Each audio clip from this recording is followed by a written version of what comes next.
The reason that you keep failing to implement new habits is because you're trying to do too much all at once. The goals that you are setting for yourself are too big, so the minute that you lose motivation, you are unable to keep up with the new behaviors that you're trying to implement in your life, leading to feelings of discouragement, and then next thing you know, you've thrown the new habit and the new goal out the window completely, and nothing in your life is changing. Setting big goals is helpful and actually crucial to achieving your long-term vision, but once you set the big goal of where you want to get to or who you want to become, in order to actually get there, you have to set smaller, more manageable goals to take slow steps of progress towards this goal. When our goals are big enough, in order to actually reach them, it requires us to essentially become a different person. We have to evolve into a version of ourselves that doesn't exist right now. If you are somebody that never works out and you want to have your dream body, you are going to have to become a person who prioritizes fitness. That doesn't happen overnight. So while you may think, okay, I want to have my dream body, so I'm going to go to the gym every single day for an hour and a half. That's probably going to last a total of 3 days. The first day that you feel like, oh, I'm a little bit tired, oh, it's a little too cold outside, you're not going to go to the gym because you are not yet a person who prioritizes fitness. That is not a core part of your identity that you have successfully internalized. So when you're not feeling motivated, you're going to think of every excuse in the book to not go to the gym because it is going to feel too daunting. So the way to take yourself from how you see yourself now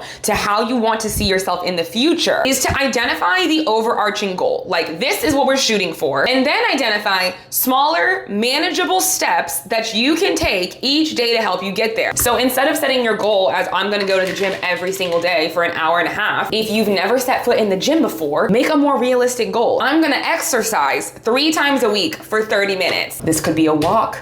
This could be some sit-ups and push-ups in your own home. But when you set smaller, more manageable sub-goals on the way to your big goal, these are much harder to come up with excuses for not to do. Now, when you stick to these smaller goals, these daily habits start to get ingrained within you. And now you might be feeling like, 30 minutes, like I feel like I'm just getting started with 30 minutes. Maybe I can go for an hour today. Instead of feeling the defeat that you would have previously felt from setting a goal that was unmanageable and thus reinforcing how you currently see yourself, you are changing how you see yourself because you are starting to follow through on these commitments. You are starting to follow through on these habits. And now you become a person who works out regularly. Maybe your workout isn't super intense, but you're still working out. It's having the same impact on the way that you see yourself and the way that you shape your identity. And in order to instill any new habit, the change in identity is what you need to accomplish. So this New Year's, instead of making ridiculous goals that you're never going to stick to, pick things that are manageable, that you know you can follow through on, and watch your new identity start to form.